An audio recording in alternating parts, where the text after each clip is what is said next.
ओम नमः शिवाय। ओम नमः शिवाय। ओम नमः शिवाय।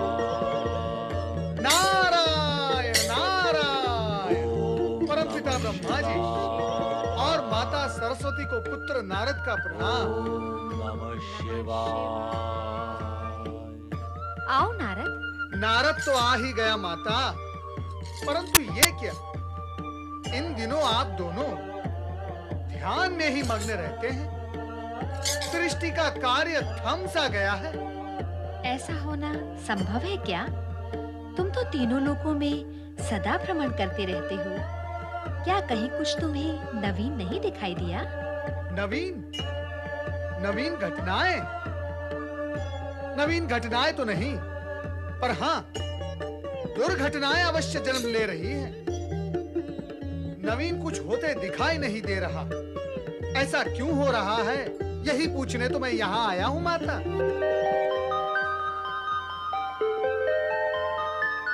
नारद, तुम देवर्षि होकर असत्य भाषण भी कर लेते हो। प्रश्न में असत्यता कैसी परमपिता? मैंने तो मात्र अपनी जिज्ञासा प्रकट की है। यदि मैंने असत्य भाषण किया भी होगा तो वो लोकहित के लिए किया होगा, परंतु आपके सम्मुख असत्य बोलने का साहस ना तो मैं कर सकता हूं, ना ही दृष्टता कर सकता हूं। तो क्या ये सत्य नहीं कि तुम इस समय यहाँ नवनिर्माण की जिज्ञासा लेकर नहीं, वरन शिव की विचित्र लीला तथा मैना रानी के भ्रम के विषय में जानने आए हो? नवनिर्माण की जिज्ञासा के पश्चात मैं इस विषय पर भी चर्चा अवश्य करता परमपिता, परंतु सत्य यह है कि शिवजी की लीला के कारण निर्माण के कार्य में बाधा आ रही है। नहीं नारद, ये सत्य नहीं है, तुम्हारा भ्रम है। शिव लीला से कार्य में बाधा नहीं, कल्याण की प्रेरणा प्राप्त होती है। नारायण नारायण। परमपिता, तो फिर बार-बार शिवजी मैना रानी से परीक्षा लेकर पार्वती से विवाह में विलंब क्यों कर रहे हैं? अवसर की प्रतीक्षा को ज्ञानी धीरज और शीघ्रता के लिए की गई व्याकुलता को अज्ञानी विलंब कहते हैं नारद। लौकिक रूप से विलंब हो या शीघ्रता, शिव जो भी करेंगे शुभ के लिए ही करेंगे।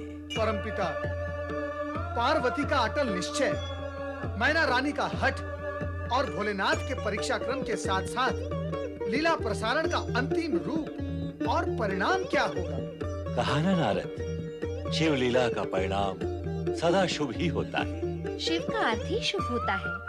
जो शिव भक्त हैं, इस सत्य को भली भांति जानते हैं। शिव लीला में जो कुछ हुआ है, हो रहा है और होगा, वो निश्चित रूप से कल्याणकारी ही होगा। इसी कारण शिव भक्त कभी भोलेनाथ की लीलाओं में शंका प्रकट नहीं करते। धन्य हुआ मैं, धन्य हुआ। परमपिता ब्रह्मा जी और माता सरस्वती के मुख से शिव लीला के विषय में जानकर मैं धन्य हूँ। ओम नमः शिवाय, ओम नमः शिवाय, ओम नमः शिवाय, ओम नमः शिवाय, ओम नमः शिवाय, ओम नमः शिवाय।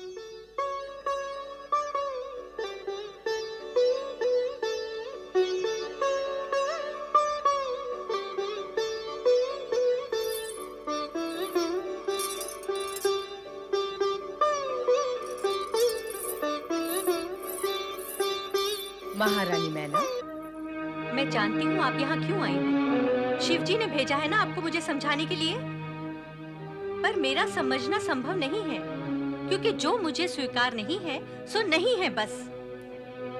मैं अपने निश्चय पर अटल हूँ और रहूंगी। प्रणाम ऋषि। मैना रानी, तुम्हारा निश्चय भी उचित है और अटल भी उत्तम, परंतु अपनी पुत्री के प्रेम में दुर्व्यवहार करना ना तो उचित है ना उत्तम। उत्तेजना में तुम सामान्य शिष्टाचार भी भूल गई।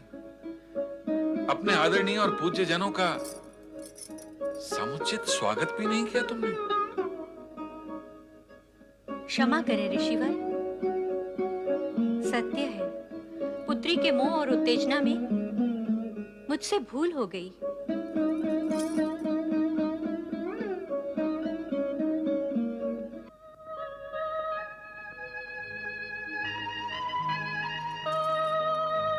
भूल तो देवगण से भी होती है, चिंता का विषय वो नहीं। ये है कि कहीं तुम्हारा पुत्र मोह कम न हो जाए। हम उसी की विनती करने आए हैं। अर्थात तुम्हें पुत्री से मोह है, पुत्र का मन शिव पे है, पर तुम्हारा मन शिव को स्वीकार नहीं करता। कैसे करेगा? क्यों करेगा? फिर पुत्र का मन भी शिव को अस्वीकार क्यों करेगा? उसे करना होगा। वो मेरी पुत्री है। क्या वो अपनी माँ की बात नहीं मानेगी? मैंने जन्म दिया है उसे। किसे माने वो? माँ को, जिसने केवल जन्म दिया है, या उस सत्य को जो सृष्टि के आदि से उसके साथ है और अंत तक साथ रहेगा? विधि के विधान में शिव पार्वती का विवाह निश्चित है। बाहरी रूप से जो तुम्हें स्त्री और पुरुष दिखाई दे रहे हैं, मूल रूप में वो शिव और शक्ति हैं। शिव और शक्ति? हाँ, तुम बाहर और ऊपर का रूप ही देखती रहोगी तो सत्य भी बाहर और ऊपर ही रहेगा। हाँ, भीतर झांकोगी तो सत्य भी भीतर आएगा। मैंने कब देखा है बाह्य रूप? शिव के प्रति विरक्ति उनके भाई रूप को देखकर ही हुई है ना। नट के रूप में देखा, कैलाश पर शिव बूढ़े ब्राह्मण के वेश में प्रकट हुए। तुम्हारे भवन में वैष्णव ब्राह्मण बनकर आए। क्या आवश्यकता थी ये सब करने की? अति आवश्यक था। भगवान शिव तुम्हें इस सत्य से परिचित कराना चाहते थे कि बाह्य रूप भले ही कितना भी भव्य, सुंदर एवं आकर्षक हो, किंतु भीतर से सब कुछ शून्य हो तो वो हितकारी नहीं होता है। इसके विपरीत, यदि बाह्य रूप भव्य, सुंदर एवं आकर्षक न हो, किंतु भीतर गुण, प्रतिभा, चरित्र, इस सब की संपदा हो, तो वो श्रेष्ठ और हितकारी होता है। तुम्हारे माध्यम से ही भगवान शिव संपूर्ण जगत को ये संदेश देना चाहते हैं कि रूप नहीं, गुण और शुभ उद्देश्य स्थायी और कल्याणकारी होता है। ऐसा लग रहा है आप सत्य कह रही हैं। मैं असत्य क्यों कहूंगी? तुम यदि अपनी पुत्री का विवाह सुख संपदा के स्वामी किसी राजकुमार से कर देती हो, किंतु चरित्र और गुण प्रिय तुम्हारी पुत्री उस राजकुमार के चरित्र और गुणों से संतुष्ट न होकर दुखी हो जाती है, तो तुम्हें क्या सुख मिलेगा? अपनी पुत्री के दुख में क्या तुम दुखी नहीं हो जाओगी? विधाता न करे ऐसा हो। तो फिर विधाता के संकेत में छिपे हुए संदेश को पहचानो और उसे मान लो। तुम्हें पुत्री से मोह है, पुत्री को शिव से। इसलिए अपनी पुत्री के हित में तुम भी शिव के प्रति शुभ भावना रखते हुए उन्हें अपना जमाता स्वीकार करो। वैसे हमने शिव विवाह के लिए मार्गशीर्ष शुक्ल त्रयोदशी का मुहूर्त निश्चित किया है। बधाई हो मैना रानी, पुत्री के विवाह का शुभ मुहूर्त भी निश्चित हो चुका है। अब कहो, क्या कहना चाहती हो? अब कहने को शेष क्या रह गया है? जैसा आप सब उचित समझे करें। समस्त देवगण की भी यही इच्छा है। और अभी अभी देवी अरुंधति ने जो सत्य प्रकट किया है, मैं उससे सहमत हूँ। आपकी सहमति सभी की प्रसन्नता और कल्याण का कारण है मैना रानी। अब तो यही उचित होगा कि शीघ्र ही गर्ग ऋषि द्वारा भगवान शिव को विवाह की निमंत्रण पुस्तिका भिजवाई जाए। अवश्य देवी, अवश्य।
विभुं विश्वनाथं जगन्नाथ नाथं सदानंद भाजं भूतिभूतं भवेश्वरं भूतनाथं शिवं शंकरं शंभुमीशानमीडे।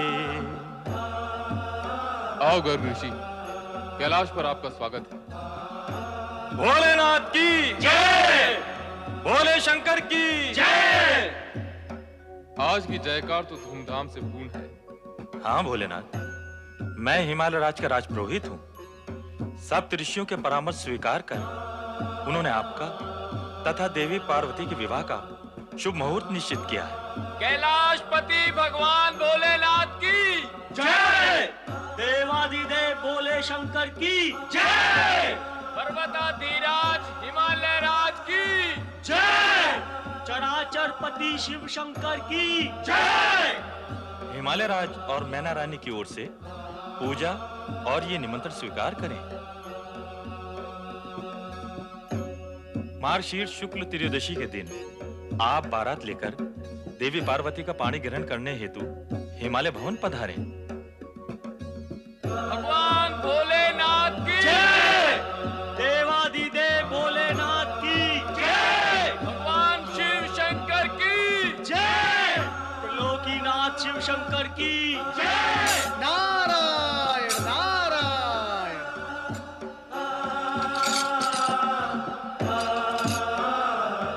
ऋषिवर, आपने भगवान शिव तथा देवी पार्वती के विवाह के प्रथम पर्व को प्रारंभ करके अत्यंत शुभ और महान कार्य किया है।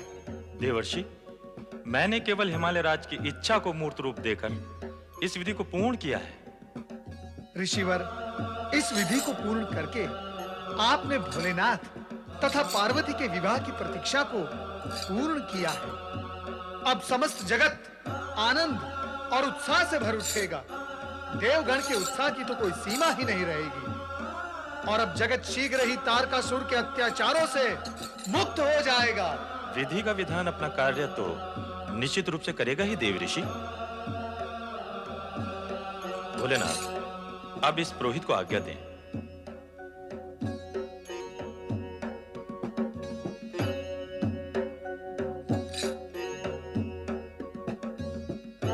हे भोलेनाथ, आज का दिन जगत में अत्यंत शुभ और प्रसन्नता का दिन है। नारद, जब से तुम आए हो शुभ और प्रसन्नता का ही राग आलाप रहे हो। तुम्हारी वाणी और वीणा से तो सुर ही सुर निकलते हैं, पर कर्म क्षेत्र में तुम दूर दूर तक कहीं दिखाई नहीं देते। प्रभु, आपका कहना क्या है? यही कि केवल गाल ही बजाते रहोगे अथवा कुछ कार्य भी करोगे। प्रभु, करना क्या है? आज्ञा करें। आज्ञा करने पर करोगे, स्वयं की इच्छा से नहीं। प्रभु, कार्य का ज्ञान भी तो हो। करना क्या है? अर्थात जब कार्य बताया जाएगा तब करोगे। अभी अभी तुम गर्ग ऋषि से कह रहे थे कि उन्होंने शिव पार्वती विवाह का प्रथम पर्व आरंभ किया। कहा था अथवा नहीं? हाँ हाँ, अवश्य कहा था। तो अब द्वितीय पर्व तुम क्यों नहीं आरंभ करते? समझ गया प्रभु, सब समझ गया। ये चला नारद द्वितीय पर्व आरंभ करने। पर सुनो तो, इस पर्व को आरंभ कैसे करोगे? नारायण नारायण। आपका दूत बनकर परमपिता ब्रह्मा जी, श्री हरि विष्णु, देवराज इंद्र, सभी देवगण, सभी ऋषिगण, इन सभी को आपके विवाह की सूचना देकर उन्हें विवाह में सम्मिलित होने का निवेदन पूर्ण आमंत्रण दूंगा। उन्हें प्रसन्न रखूंगा भोलेनाथ। नारायण नारायण। ओम नमः शिवाय, ओम नमः शिवाय, ओम नमः शिवाय, ओम नमः शिवाय, ओम नमः शिवाय, ओम नमः शिवाय, ओम नमः शिवाय, ओम नमः शिवाय, ओम नमः शिवाय, ओम नमः शिवाय। अरे अरे अरे अरे अरे, मैं क्यों पृथ्वीलोक की ओर जा रहा हूँ? मुझे तो स्वर्गलोक जाकर देवगण को सूचित करना होगा। शिव पार्वती विवाह की सूचना पाकर सबसे अधिक प्रसन्नता देवताओं को ही होगी। इसीलिए उन्हें ही सर्वप्रथम आमंत्रित एवं सूचित करना उचित होगा। चलो नारद। सब सबसे अधिक प्रसन्नता देवताओं को ही होगी। निश्चित ही देवताओं को ही होगी। नारायण नारायण। दुष्ट तारकासुर के कारण देवता ही सबसे अधिक कष्ट में हैं। शिव पार्वती विवाह उपरांत उनसे उत्पन्न पुत्र देवताओं के परम शत्रु तारकासुर का वध करेगा। इसलिए सर्वप्रथम देवताओं के पास चलना चाहिए। चलना तो तुझे भी चाहिए हमारे स्वामी के पास। परंतु तुम हो कौन? मैं मेघासुर हूँ, महाबली तारकासुर का सेनापति। अब पता चला कि मैं कौन हूँ। अब तुम्हें यह भी बताता हूँ कि तुम्हें क्यों पकड़ा। तुम चोटी वाला हमारे स्वामी महाबली तारकासुर के वध का षड्यंत्र कर रहे हो, इसलिए तुम्हें पकड़ा है। और अब तुम्हें हमारे स्वामी महाबली तारकासुर के सम्मुख उपस्थित होना है, इसलिए छोड़ने का प्रश्न ही नहीं उठता। चलो। नारायण नारायण। नहीं नहीं, मुझे छोड़ दो। चलना होगा। तारकासुर की सुन लेते हैं और मन की कह लेते हैं। नारायण नारायण। चलो हमारे स्वामी तारकासुर के पास चलो।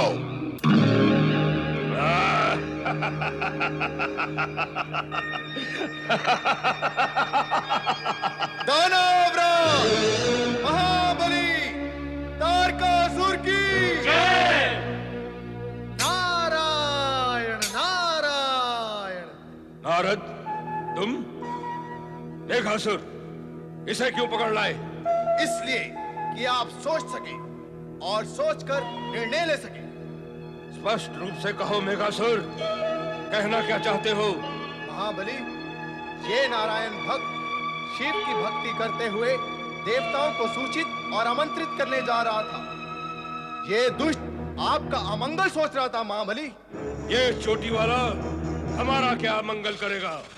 अमंगल ये स्वयं नहीं करता, ये तो केवल सोचता है और करवाता है। इसका तो सोचना ही महाभयंकर है। मैंने इसे सोचते हुए देखा। मेरा तो रोम रोम कांप गया इसे सोचते हुए देखकर। ऐसा क्या सोचते हुए देखा तुमने? बोलो। आपके वध के कार्यक्रम पर सोच रहा था महाबली। क्या? हाँ दैत्यराज, शिव पार्वती विवाह से पुत्र उत्पन्न होगा। शिव पुत्र जो आपका वध करेगा। आपके वध से देवता प्रसन्न होंगे, इसलिए देवताओं को शिव पार्वती विवाह का वो शुभ समाचार देने जिसके भीतर आपके वध का कार्यक्रम छिपा हुआ था। आकाश मार्ग से जा रहा था ये चोटी वाला। इसे ऐसा सोचते हुए मैंने देख लिया और आपके पास पकड़ कर ले आया महाबली। नारद। नारायण नारायण।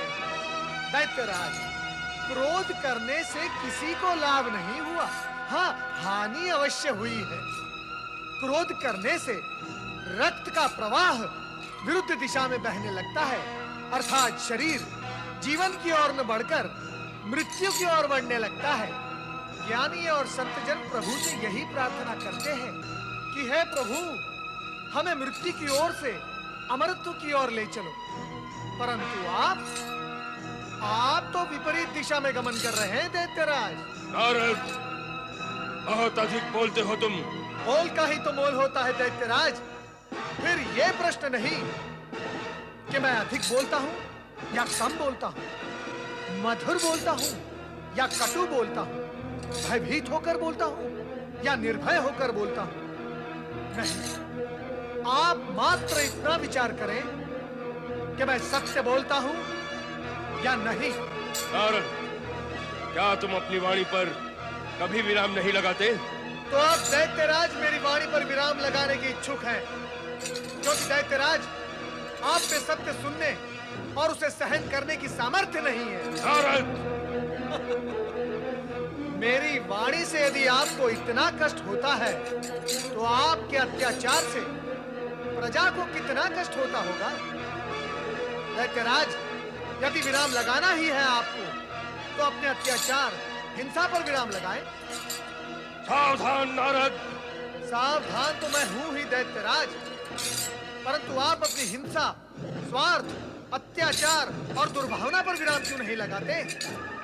दैत्यराज, जन जन की वाणी की गति तुम्हारे विरुद्ध बढ़ती जा रही है।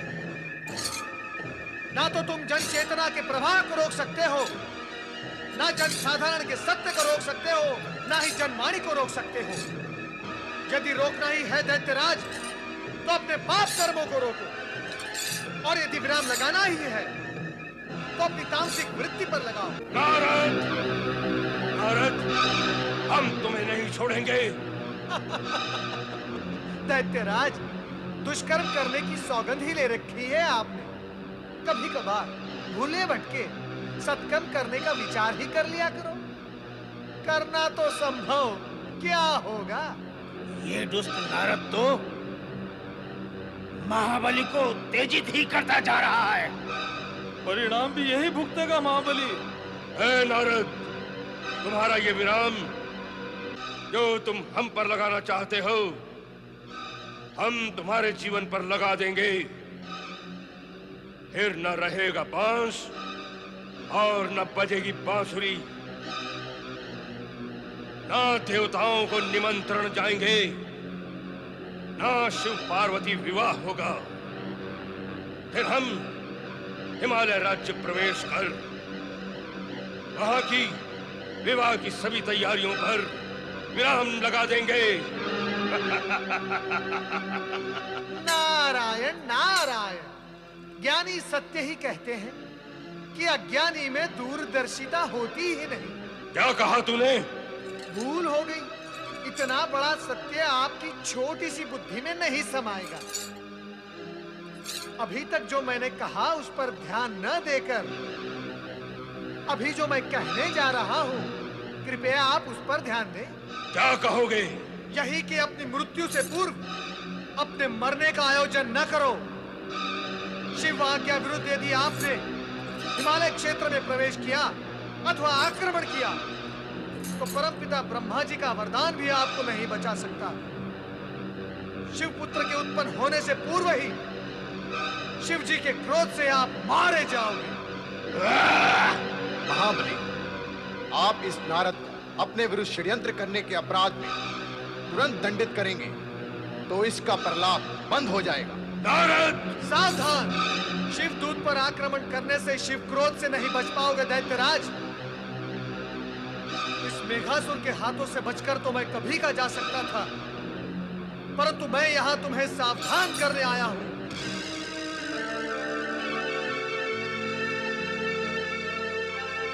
नारद, नारद कोई ऐसा उपाय बताओ कि मैं शिवपुत्र के हाथों न मरूं।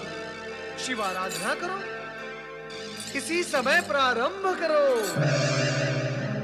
कहाँ गया?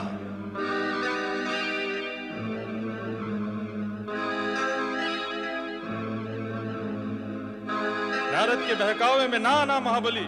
बहकावा? बहकावा नहीं तो और क्या है? आपको शिवाराधना का कुमार्ग बता गया है वो दुष्ट। आपकी शिवाराधना आरंभ करते ही हम असुरों का अस्तित्व समाप्त हो जाएगा। नहीं महाबली नहीं, आप शिवाराधना ना करें। तो फिर मैं क्या करूं? देवताओं से स्वर्गलोक पूरा छीन ले महाबली। देवताओं को स्वर्गलोक से निकाल दो। अब तो यही करना होगा। मैं शिवाराधना नहीं करूंगा, देवताओं को मिटा दूंगा, उन्हें स्वर्ग से निकाल दूंगा। मैं शपथ लेता हूं, केवल स्वर्गलोक ही नहीं, तीनों लोकों में साम्राज्य स्थापित करूंगा। साम्राज्य। नारायण नारायण। तुम फिर आ गए? दैत्यराज, मैं गया ही कहा था। मैं तो प्रतीक्षा कर रहा था, ये देखने के लिए कि दुष्ट की बुद्धि कितनी अस्थिर होती है, और अब देखकर जान भी लिया। क्या जान लिया तुमने? यही कि दुष्ट कभी कभी भयवश भगवान की ओर बढ़ता है, परंतु उसकी दुष्टता सदा के लिए कभी नहीं छूटती। वो तभी छूटती है जब उसके प्राण छूटते हैं। ठहर जाओ नारद। नारायण नारायण नारायण, श्रीमन नारायण नारायण नारायण। कहाँ चले गए थे मेनाक? मैं कब से तुम्हें ढूंढ रहा हूँ। आज्ञा दीजिए पिताश्री। आज्ञा दूं? मैं आज्ञा दूं? पुत्र मेनाक, तुम पार्वती के बड़े भ्राता हो। उसके विवाह की चिंता करते हुए समस्त व्यवस्था तुम्हें ही करनी चाहिए। आप निश्चिंत रहें, सभी व्यवस्थाएं हो चुकी हैं। उत्तम, अति उत्तम। अच्छा ये बताओ, समस्त पर्वत राजाओं को निमंत्रित करने के लिए क्या निमंत्रण पत्र भेज दिए हैं? वही कार्य कर रहा हूं। करो, शीघ्र करो और सुचारू रूप से करो। महामंत्री, आपने मुझे बुलाया राजन? आपको नहीं बुलाएंगे महामंत्री तो किससे बुलाएंगे? मैं निपट अकेला तो सारे कार्य नहीं कर सकता ना। विवाह की सारी व्यवस्था हो रही है महाराज। हमें आपसे यही आशा है महामंत्री। अब आप ऐसा कीजिए कि राज शिल्पी को बुलवाइए और हमारी राजधानी और राजप्रासाद को इस तरह से सुसज्जित करवाइए कि आने वाले अतिथिगण आश्चर्य से चकाचौंध हो जाएं। जी। और हमारे अतिथियों के रहने की व्यवस्था ऐसी की जाए कि उन्हें तनिक भी कष्ट न हो। आपकी आज्ञा का पूरी तरह से पालन होगा महाराज। और सुनिए सुनिए, कहाँ जा रहे हैं आप? हमें आपसे कुछ और भी बात करनी है। क्या कहना चाहते हैं हम? हाँ, शिवजी के बारात में सभी देवगण पधारेंगे और उन्हीं के साथ साथ परमपिता ब्रह्मा, श्री हरि विष्णु, देवराज इंद्र व अन्य भी। इनके निवास व स्वागत के लिए विशेष प्रबंध व ध्यान रखा जाए। अवश्य महाराज। अब आप जाइए, समय नष्ट क्यों कर रहे हैं? जो आज्ञा महाराज। महाराज, नैनारानी, तुम यहाँ विवाह की तैयारी नहीं कर रही? आपका इतने उत्साह से करना धरना पर्याप्त नहीं है क्या? ऐसा प्रतीत होता है महारानी कि तुम्हारे मन में इस विवाह के लिए कोई उत्साह नहीं। जब भविष्य अपना अंधकार में दिखाई दे तो उत्साह कैसा? क्या अभिप्राय है तुम्हारा? महारानी, पुत्री के विवाह के शुभ अवसर पर ऐसे अशुभ शब्द कहना तुम्हें शोभा नहीं देता। आप शोभा की चर्चा ना ही करें तो अच्छा है स्वामी। क्या आपको विश्वास है कि महलों के सुख ऐश्वर्य में पली बड़ी हमारी कोमलांगी पुत्री पार्वती उस वैरागी और विचित्र वेशधारी शिव के साथ खड़ी शोभा पा सकेगी? क्या वो हिम शीतल वातावरण में सुखी रह पाएगी? सुख और शोभा से तो अब जैसे संबंध ही नहीं रह गया है पार्वती का। महारानी, आप अकारण ही चिंता करके अपने आप को दुखी कर रही हैं, जबकि चिंता का कोई विषय ही नहीं है। मैंने परमपिता ब्रह्मा, श्री हरि विष्णु, देवराज इंद्र, अन्य देवगण व ऋषिगण के विश्वास पर ही इस विवाह का निर्णय लिया है। और ये सभी श्रेष्ठ देवगण भगवान शिव जी के चरणों पर नतमस्तक हो उन पर अटूट विश्वास रखते हैं। स्वामी। हाँ महारानी, मेरे विश्वास की जड़ें बहुत गहराई तक गई हैं और मेरा निर्णय भी इसी विश्वास पर आधारित है। महारानी, पार्वती मेरी भी पुत्री है जितनी तुम्हारी। क्या मैं उसका अहित चाहूंगा?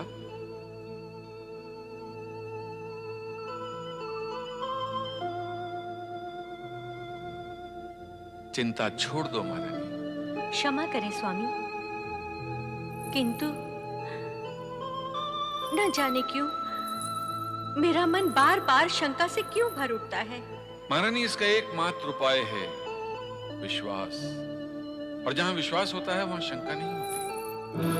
सप्तऋषि और देवी अरुंधति भी तुमसे बार बार यही कहना चाह रहे थे कि भगवान शिव में विश्वास करो, क्योंकि उन्हीं की कृपा से, उन्हीं की अनुकंपा से समस्त संसार की मनोकामनाएं पूर्ण होती हैं।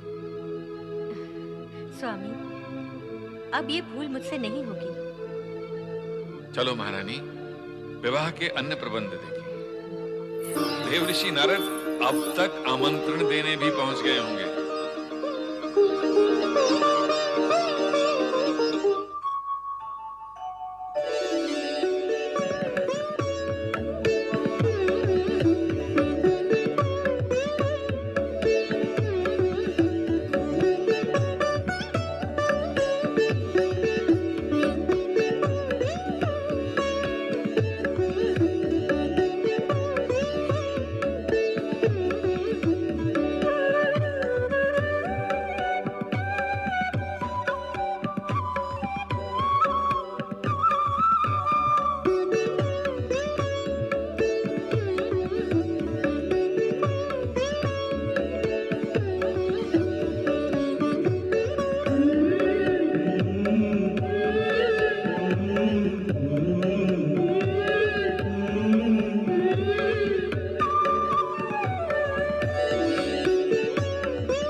स्वामी, स्वामी, वो देखिए, देवर्षि आकर लौटे जा रहे हैं। स्वामी, मैंने कहा देवर्षि क्यों आए और क्यों लौटे जा रहे हैं? तनिक पूछिए तो सही। देवर्षि, देवर्षि, देवर्षि नारद, देवर्षि, देवर्षि, देवर्षि, कहाँ लौट चले? आइए, पधारिए। पधारना तो हुआ देवराज, परंतु ये फिर क्या हुआ? फिर क्या होना था देवर्षि? अब तक तो आपको अपना लक्ष्य और उद्देश्य समझ में आ जाना चाहिए था देवराज। कांटा चुभने के पश्चात यदि कांटे की उपस्थिति को न समझा जाए तो कांटा फिर चुभेगा, अधिक तीव्रता से चुभेगा और फिर तुम्हें कष्ट भी अधिक होगा। अरे अरे अरे, कष्ट के आने से पूर्व ही आप कष्ट के सागर में डूब गए। मैं आपको उबारता हूं देवराज, आइए।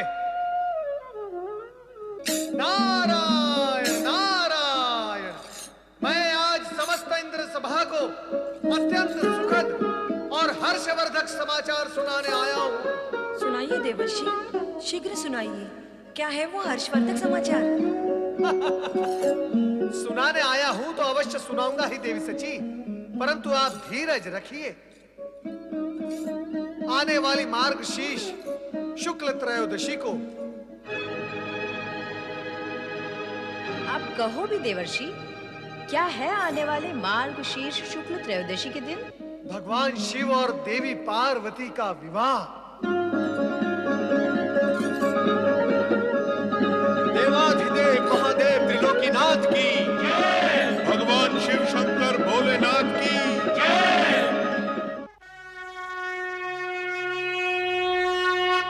ओम नमः शिवाय, ओम नमः शिवाय, ओम नमः शिवाय, ओम नमः शिवाय, ओम नमः शिवाय, ओम नमः शिवाय, ओम नमः शिवाय, ओम नमः शिवाय, ओम नमः शिवाय, ओम नमः शिवाय, ओम नमः शिवाय, ओम नमः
Oh